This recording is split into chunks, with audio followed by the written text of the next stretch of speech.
Идејата беше да донесеме нов урбанистички проект за да можеме да го уредиме овој простор, односно да се зацртат површини за градење и да се направи една целина во овој дел,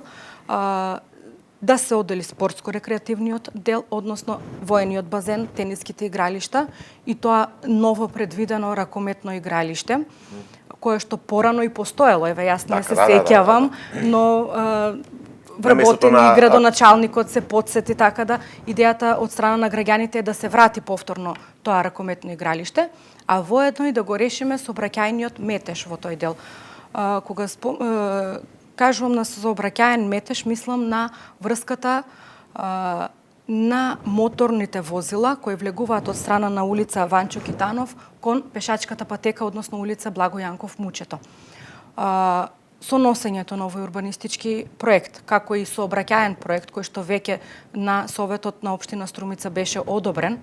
и со согласност од надлежните институции при МВР, се затвара улица Ванчо Китанов према паркот, односно према улица Благо Јанков Мучето, а влезот во објектот на Арама ќе биде од страна на улица 11 септември, односно од страна на градинката, клон 2, каде што покрај игралиштето ракометно ќе има и паркинг простор со обезбедени паркинг места неколку 16 за инвалидни лица, така да сметам дека ова ќе биде олеснување во однос на движењето на пешаците од плоштадот кон паркот на градот. Сакаште да кажете дека она улица која што води во моментов кон домот на Арама, дека ќе биде затворена? Ќе биде затворена за моторни возила. За моторни возила, фактички тој дел ќе биде како пешачка зона ќе биде, а сообраќајот за овој потек ќе биде се одвива преку Сава Ковачевиќ,